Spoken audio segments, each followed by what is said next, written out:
We went from working out of my bedroom where I bought a desk and I gave that desk to my son now. We went to being on a ninth floor on a high rise to strategizing, my wife strategizing, saying, all the money you're paying here, we should buy our own building. We invested in this building. So there's so many opportunities.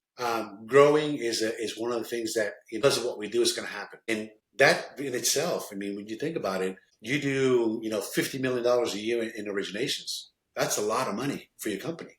That's enough that you can afford to hire people to come work for you and create that business that you really want. What would you recommend to a new broker? They want to be successful. If you were to leave them with some really solid secret sauce that you don't always just give that to people, what makes it so successful for you? Find a good partner. I found mine with you guys. And you guys are still always going to be my partners in this. I keep up the phone call. You always will call me back. You're very responsive. You're on point. You're always willing to help. Find a good partner, and stay with that partner. Build that relationship long term. Grow together. Before, as a broker, I would bring 1 or 2 deals a month to a lender. Now I can bring in 10 deals if I wanted to, because I have the capacity to do the 10 deals as long as I follow their guidelines. Be a leader. Leading starts with yourself. You got to learn how to get out of bed and go do the job. I'm not afraid to tell people when I started this company that I was doing Uber and Lyft just to make ends meet. I was still, I was able and willing to do whatever it took. It's having that WIT attitude, WIT, whatever it takes attitude, because it pushes you to do whatever it takes to get your business where you want it to be at.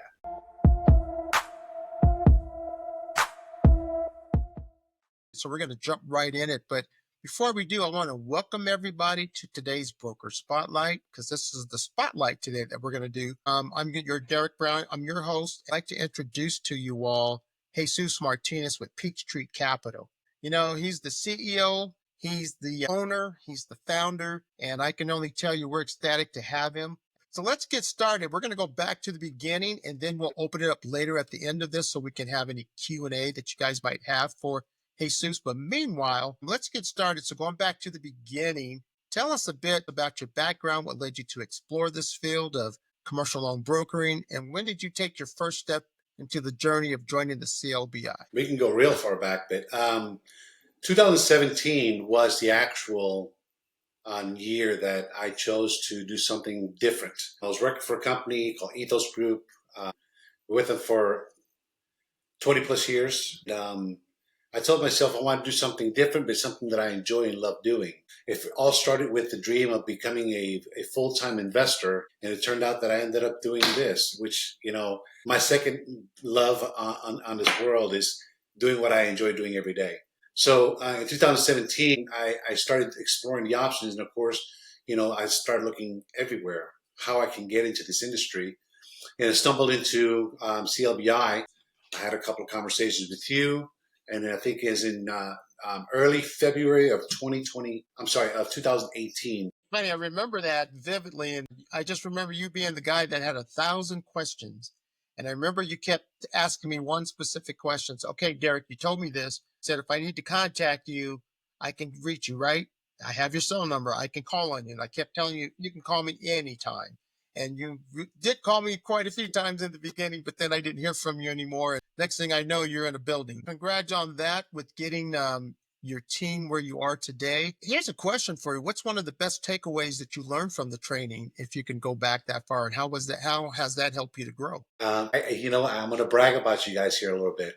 Derek and Shane, you guys have been from day one and still to this day. And people don't believe me. People say, oh, you can do better. It's like, I know I can do better, but you know what? I have the support from day one. The good takeaway for me was find a relationship that you can stick with long term.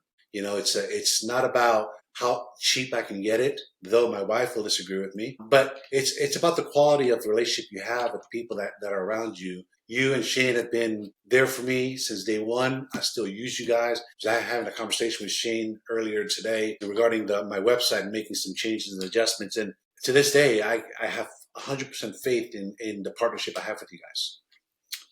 So hopefully that's a good takeaway. We appreciate that. You were the one that kind of helped set that standard with us, because you were calling and we kind of stole that moniker from you way back in the day. And that was, hey man, you got to give some value to get some value. So I'd like to get some value back if I can. So we appreciate that.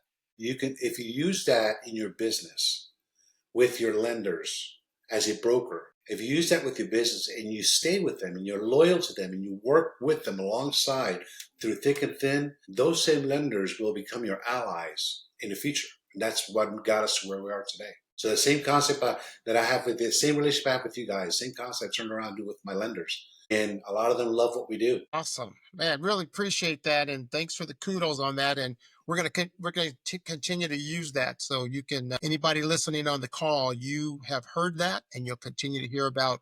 You got to give value to get value. So let me ask you too: what's a key insight, strategy, or skill that you really had a big impact on you with in the commercial loan broker space? Listen to your clients. They're going to tell you what they need.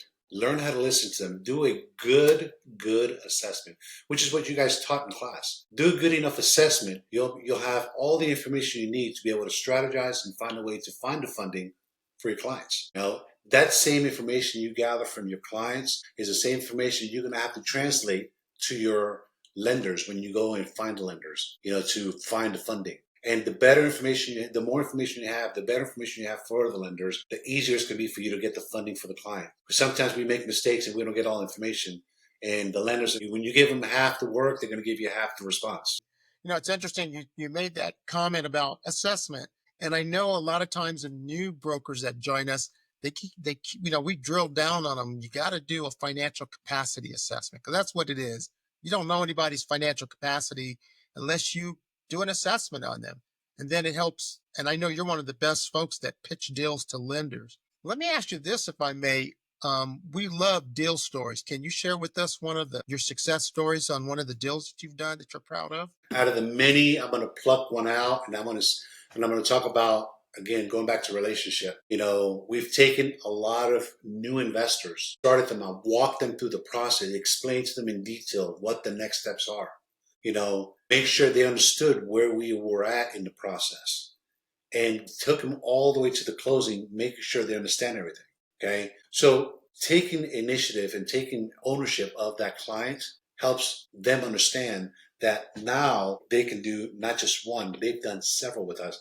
We're talking about one, Ingrid Thomas, which is one of my loan officers. She has a client that's done, I think we counted 16 loans with us in the last 2 years. Great client, phenomenal client. And he didn't bring them all to us. We know he's been to other places. But she's always fighting to get him the best of the best and working to get him good turn times, good loans and good loan amounts and the expense of that loan to try to reduce it and make it work for him. That's great to hear. It's funny because I'm in the space. I'm still a broker today, just like Jesus and the rest of you guys. I may be way behind you all, but I still pick up on these types of tips because they're encouraging to me to remember this is what got me here. And if I don't do those pieces, I'm going to continue to lose deals versus moving forward. Another question: what does the future look like for you and your business? Any exciting plans or goals? So many opportunities out there, tons of opportunities out there for us. It's just slowing down to make sure we make good decisions going forward. Okay, because we don't want to make the wrong decision, but we do want to move forward and grow. Will we grow? Absolutely. We went from working out of my bedroom where I bought a desk and I gave that desk to my son now. Now we went to being on a ninth floor on a high rise, to strategizing, my wife's strategizing, saying all the money you're paying here, we should buy our own building. We invested in this building. So there's so many opportunities. Growing is one of the things that, because of what we do, is going to happen. So the next step for us is to continue to grow, continue to create relationships with the people around us, with our partners. If I'm correct, I remember having a conversation and you were doing deals in another country during COVID because the world was crazy at that time and you were in a whole nother country, but still closing deals in the US. Was that you who we were talking about? It was Peru. Yeah, you have family in Peru and you were working there, if I recall. Yeah. Yeah, my wife tries to take me out of the office as much as she can. She takes me to Peru. She's taking me to Florida just to work from home, because she wants me to work from home. And I tried it. I like it, but I have to come to the office every day. But yes, we were working. We can do this anywhere we want to. My team now is all remote except for one day. We meet on Wednesdays. Today's the day where we all meet. My whole team is here. We meet on Wednesdays so we can just review deals, get face-to-face time with each other, be able to talk about what's happening and, just, collaborate with each other, because that's what it's all about, learning from each other. Let's dig into some of the secret sauce. What would you recommend to a new broker? They want to be successful. You kind of touched on it earlier, but if you were to leave them with some really solid secret sauce that you don't always just give that to people, what makes it so successful for you? What would you give that new broker to think about? Find a good partner. I found mine with you guys. And you guys are still always going to be my partners in this. I keep it at the phone call. Maybe might not be then at that moment, but you always will call me back.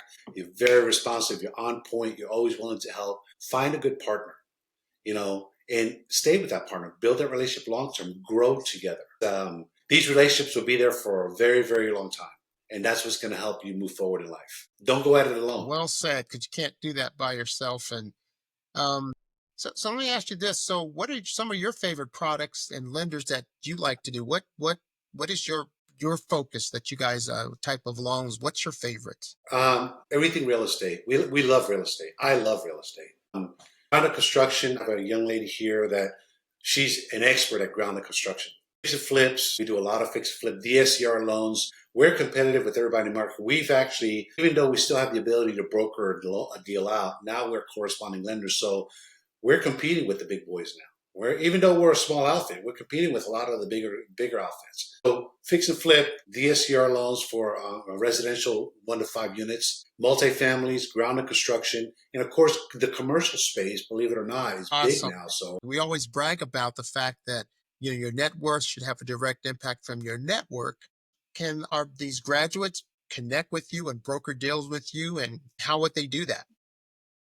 one of the things I've learned from CLBI was create a partner program. So, and I've always done that since from the beginning, partner program, partner program. I would love to have brokers call me and say, hey, Sus, can you help me out with this? Even if you decide not to, let's have that conversation. Let's talk about your client. Let's talk about your deal, because I'm going to do everything possible to put that deal together and try to earn that business. And I'm also going to turn around and make sure that you're making money as a broker, because what brokers are there for is to make money, to make your share of that deal. So yes, they can always get a hold of us. Any one of our team, our loan officers, would be more than happy to talk to them. The easy number to get a hold of us at is that the main line. You can see us online at peachtreecap.com, or the main line is 678-269-4020. The main line for the company. Call and ask to talk to a loan officer. Any one of the loan officers would be more than happy to work a deal with you. Bring your construction deals, the SCRs. Let's talk. That is awesome. And y'all don't forget to link in with Jesus, because he's big time on LinkedIn as well. And you'll see a lot of that. But check out his website. As a matter of fact, quite a few of you have seen his website, because every time we talk about what we do and how we do it, we refer to some of our great past graduates, and your name when your website always comes up. But now let's open this up for conversation, and I'm going to kick it back over to Shane's help. Shane, can we recruit you for some help here? I've got some questions for you, Jesus. You had mentioned that you're a correspondent position and that you can, you're competing with the big boys now. So can you just explain to folks kind of what that process looked like, how that really distinguishes you from a broker now that you're kind of controlling the checkbook, the purse strings, whatnot. And then after discussing that, go through really why that makes you a perfect person to partner with, because you're really functioning much more on the direct lending side than just taking a deal to another broker. It's an entirely different world given the way that you've evolved your firm. So talk us through, what does it mean? How would you do it? Why that benefits partnering with you? The key benefits in becoming a corresponding lender is that instead of you going to the lender and say, hey, I have a deal that I need to run by you, they're going to quote you what you can and can't do, and they're going to charge a fee on top of whatever fee you charge. Okay, so that's the broker side. So now that fee gets translated into the client. And the client has to accept to do that loan with you with those fees. So as a correspondent, now you're the one making those decisions. To get there, it's not as easy as people think it is to get there, because again, this is a business. You have to treat it as a business. Don't take it personal. As a business, you have to grow it as a business. Treat it as a business. If you have to clean the bathrooms, go clean the bathroom. This is your business. Treat it as a business. Every client has to be taken care of. And that's what lenders are looking for. When you make the lenders' lives easy, they're going to say, this guy knows what he's doing. Give him a line. We don't need to mess with him anymore.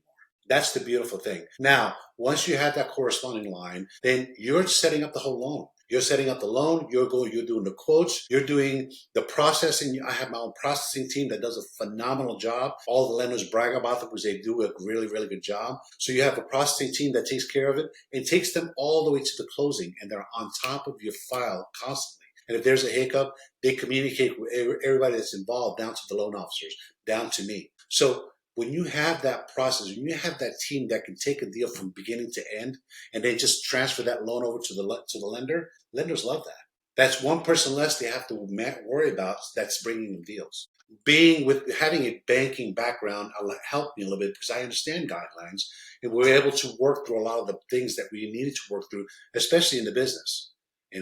So corresponding, you get your own line of credit that you can use using their guidelines. You have to have good credit. Okay, it's like any other business. You want to get a business loan, you have to have credit, good credit. The better the credit is, the cheaper it is for you. You have to have liquidity. So yes, you're going to be making a lot of money as a broker. Put that money on the side.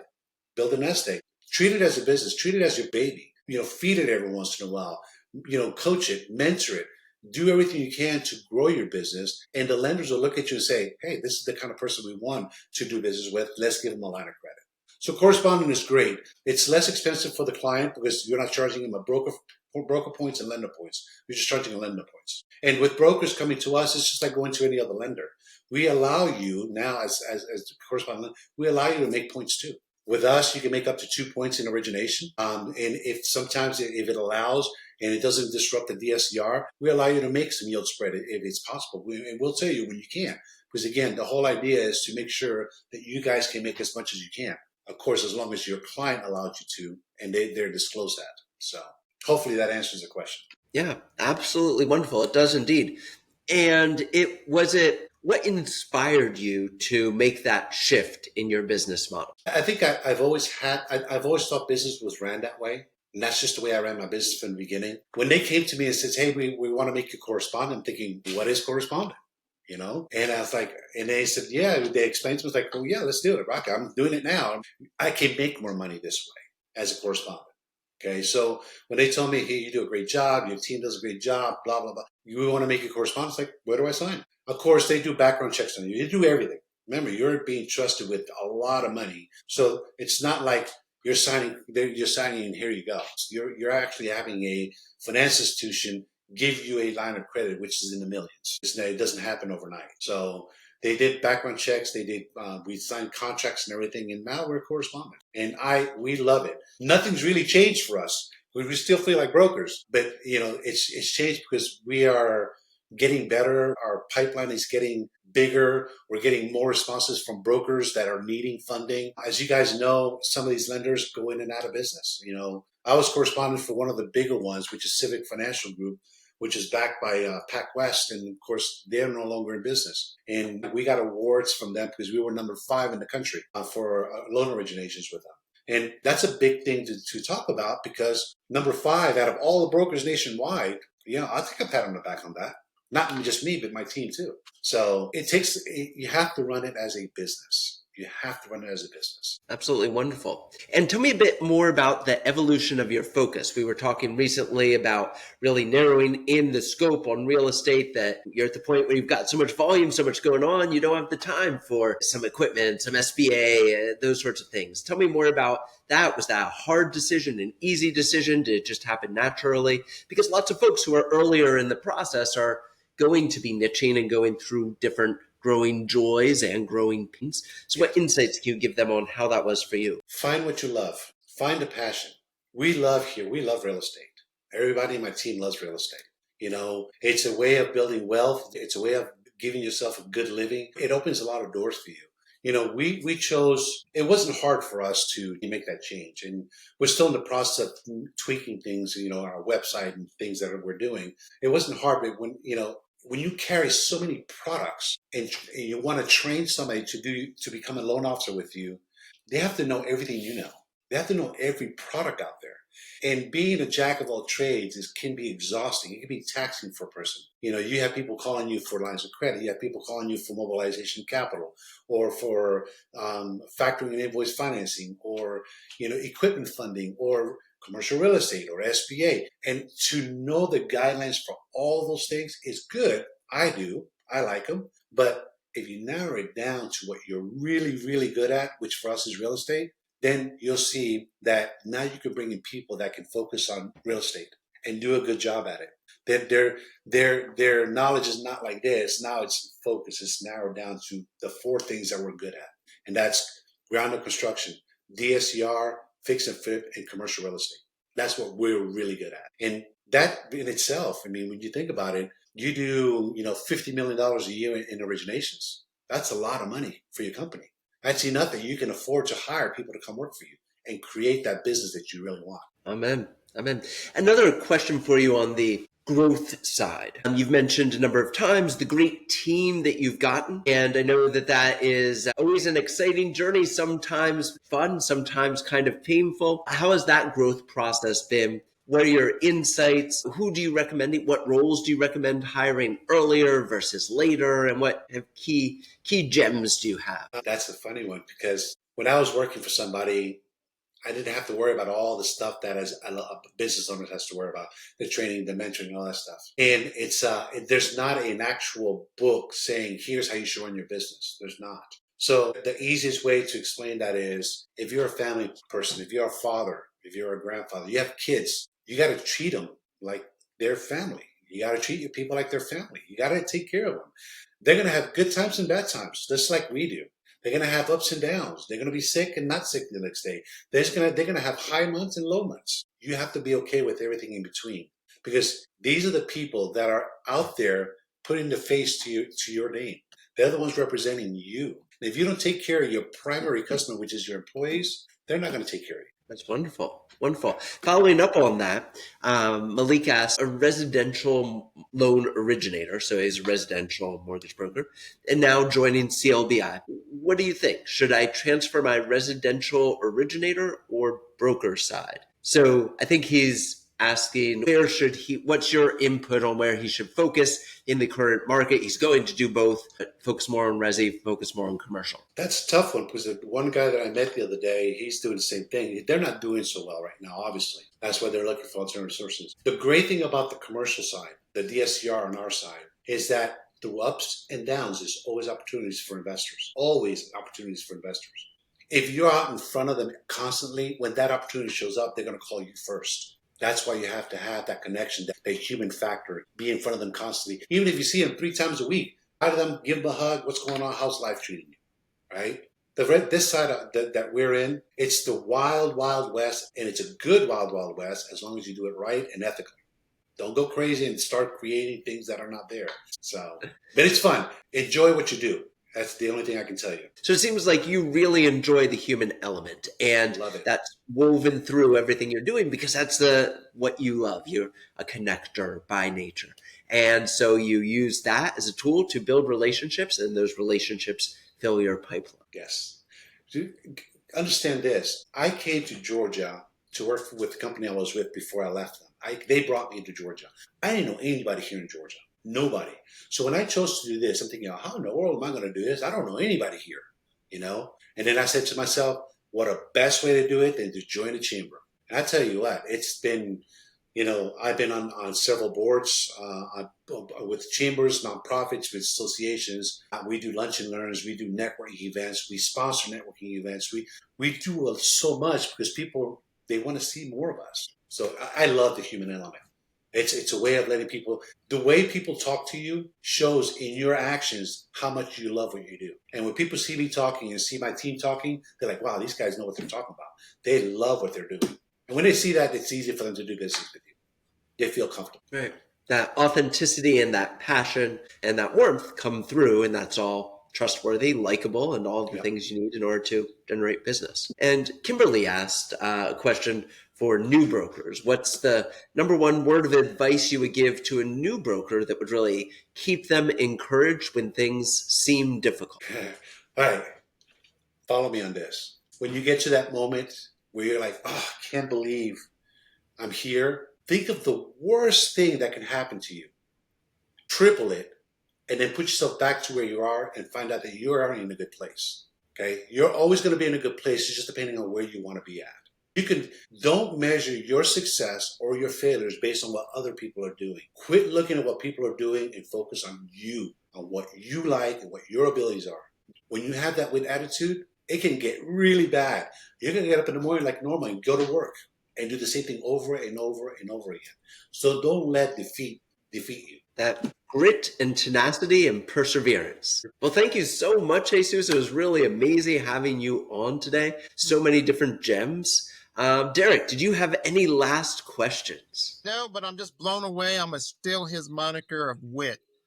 Whatever it takes. I love that. I'm going to use that. May I have permission to use it? I didn't write it. There's somebody out there that wrote a book on it. He's in the hotel industry, and I read his book a long time ago, and I kept that wit attitude, whatever it takes attitude. And I love it because it pushes you to do whatever it takes to get your business where you want it to be at. And my last comment is that we're proud of you. We're proud to be associated with you. We wish you continued success in what you're doing, and keep us abreast because, man, we love to be able to talk about Peachtree Capital. So back to you, Shane, and thank you very much. Yep. Thank you, Derek. Thank you, Jesus. And thank you, everybody who joined. We'll all be seeing you online or talking on the phone soon. Take care, everybody. Bye-bye.